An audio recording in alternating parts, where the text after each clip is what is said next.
Movies पिछले कई decade से हमारे देश में एंटरटेनमेंट का सबसे बड़ा सोर्स रही हैं और ये मूवीज भी कई जॉनराज में फैली हुई होती हैं, जिनमें देखा जाए तो हमको सबसे ज्यादा मजा कॉमेडी मूवीज देखने में ही आता है। बॉलीवुड में कई कमाल के एक्टर्स हुए हैं जो अपनी कमाल की कॉमिक टाइमिंग से लोगों को हंसाने और उनका दिल जीतने में कामयाब रहे हैं। इन्हीं एक्टर्स में से एक हैं गोविंदा। गोविंदा यूं तो हर तरह के रोल्स बड़ी आसानी से निभा लेते हैं, पर उनको असल लोकप्रियता मिली कॉमेडी मूवीज से। उनकी फिल्म न केवल आज से 20 साल पहले काफी लोकप्रिय थी, बल्कि आज भी टीवी पर उनकी फिल्मों को लोग बड़े मजे के साथ देखते हैं। गोविंदा की कमाल की एक्टिंग की वजह से उनकी आज बहुत बड़ी फैन फॉलोइंग है।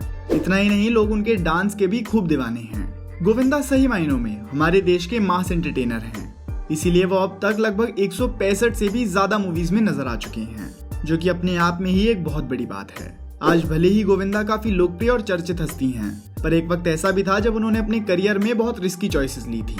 आज के इस वीडियो में हम इनके आम से खास बनने के उसी सफर को जानने की कोशिश करेंगे और जानेंगे कैसे गोविंदा बॉलीवुड जैसी बड़ी इंडस्ट्री में न केवल अपनी एक अलग जगह बना पाए, बल्कि बॉलीवुड के सबसे सफल एक्टर्स में से भी एक बन सके। गोविंदा के पिता का नाम अरुण कुमार आहूजा था, जो कि खुद एक अभिनेता थे, जबकि उनकी मां निर्मला देवी एक सिंगर और एक्ट्रेस थी। गोविंदा से बड़े उनके 5 भाई बहन और भी थे। गोविंदा के पिता का करियर लगभग 1939 से 1954 तक चला। इस दौरान उन्होंने 30 फिल्मों में काम करा और इसी दौरान उन्होंने सफलता भी प्राप्त करी। लेकिन इसके बाद जब उन्होंने एक फिल्म प्रोड्यूस करी और वो असफल हो गई, तो पूरे परिवार की आर्थिक स्थिति डगमगा सी गई। ऐसे में मुंबई के बंगलों में रहने वाले आहूजा परिवार को मुंबई के विरार में शिफ्ट होना पड़ा। इस दौरान गोविंदा की मां सिंगिंग और कॉन्सर्ट्स की मदद से घर चलाने में मदद करती थी।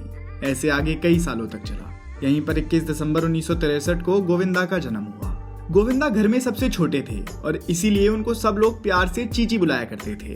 गोविंदा ने वार्ता कॉलेज वसाई से अपनी बैचलर ऑफ कॉमर्स की डिग्री हासिल करी, जिसके बाद उन्होंने कुछ जगहों पर जॉब की भी तलाश करी।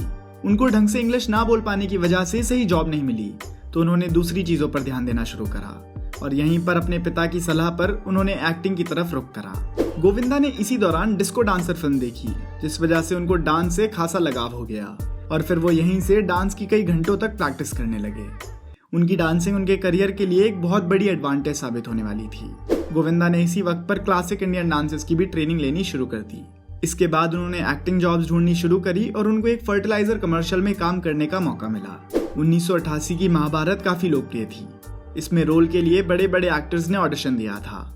गोविंदा ने भी इसमें अभिमन्यु का रोल पाने के लिए ऑडिशन दिया, पर किसी कारण वो इस सीरियल में नजर ना आ पाए। लेकिन इसी दौरान उन्होंने अपनी पहली फिल्म इल्जाम की शूटिंग पूरी करी और फिर जब उनकी ये फिल्म रिलीज हुई तो एक हिट साबित हुई। इसके बाद उन्होंने तन बदन में काम करा। इसको उनके अंकल आनंद ने डायरेक्ट किया था। ये फिल्म भी सफल साबित हुई। आगे चलकर वो कई अलग अलग फिल्में जैसे खुदगर्ज, दरिया दिल, घर घर की कहानी, हत्या, जीते हैं शान से और जंगबाज में नजर आए। अब वो धीरे धीरे खुद को बॉलीवुड में स्थापित करने लगे थे।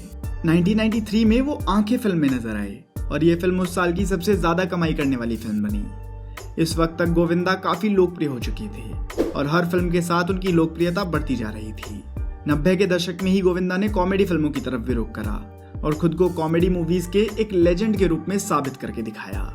उन्होंने 90 के दशक में कई कमाल की कॉमेडी मूवीज की, जिनमें राजा बाबू, कुली नंबर 1, साजन चले ससुराल, बनारसी बाबू, दीवाना मस्ताना, हीरो नंबर 1, बड़े मियाँ छोटे मियाँ और हसीना मान जाएगी जैसी फिल्में शामिल हैं। इनमें से कई फिल्में फिल्म मेकर डेविड धवन ने बनाई थी और डेविड धवन और गोविंदा की जोड़ी इतनी हिट रही कि कुछ ही समय में दोनों बॉलीवुड में अपने काम में बेस्ट बन गए। कहा जाता है कि डेविड धवन और गोविंदा ने एक तरह से एक दूसरे के करियर को बनाया था। इस टाइम पर गोविंदा इसलिए भी जाने जाते थे कि वो एक ही समय पर कई फिल्मों की शूटिंग कर रहे होते थे और यहाँ तक कि ये भी कहा जाता है कि एक बार एक ही साल में उनकी करीब 14 फिल्में रिलीज हुई थी। एक्टिंग के अलावा उन्होंने अपनी कुछ फिल्मों में गाने भी गाए हैं, जो कि ऑडियंस में काफी पॉपुलर रहे। इसी बीच 1994 में गोविंदा जब अपनी फिल्म खुददार के शूट के लिए जा रहे थे, तब गोविंदा का एक बहुत ही सीरियस एक्सीडेंट भी हो गया था, जिसमें उन्हें कई गंभीर चोटें भी आई। कई लोगों को डर था कि गोविंदा इस एक्सीडेंट में अपनी जान भी खो सकते थे, पर जल्दी ही उन्होंने इससे रिकवर करा और सेट्स पर वापसी करी। इसके बाद 2004 में वो फिल्मों से थोड़ा दूर हुए और फिर राजनीति में भी आ गए। वो मुंबई नॉर्थ से एमपी बने और पॉलिटिक्स में उनका काम अच्छा ना होने की वजह से उन्हें जल्दी ही पॉलिटिक्स से विदा भी लेनी पड़ी। इसके बाद वो भागम भाग और पार्टनर जैसी फिल्मों में अपना कमाल दिखाते हुए नजर आए और उन्होंने इन्हीं फिल्मों के साथ बॉलीवुड में अपनी वापसी करी। ये थी गोविंदा की प्रोफेशनल लाइफ।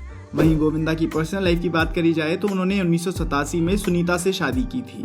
आपको जानकर शायद हैरानी होगी, पर उनकी शादी के बारे में लोगों को करीब 5 सालों तक पता ही नहीं था। उन्होंने अपनी शादी को एक सीक्रेट बनाकर रखा था और 5 सालों के बाद ही इसको मीडिया के सामने लाए। उनके 2 बच्चे भी हैं, टीना और यशवर्धन, और टीना ऑलरेडी बॉलीवुड में अपना डेब्यू कर चुकी हैं। गोविंदा पिछले 3 दशकों से भी ज़्यादा समय से हमारा मनोरंजन करते आ रहे हैं। हम उम्मीद करते हैं वो इसी तरह से हमको आगे भी एंटरटेन करते रहेंगे।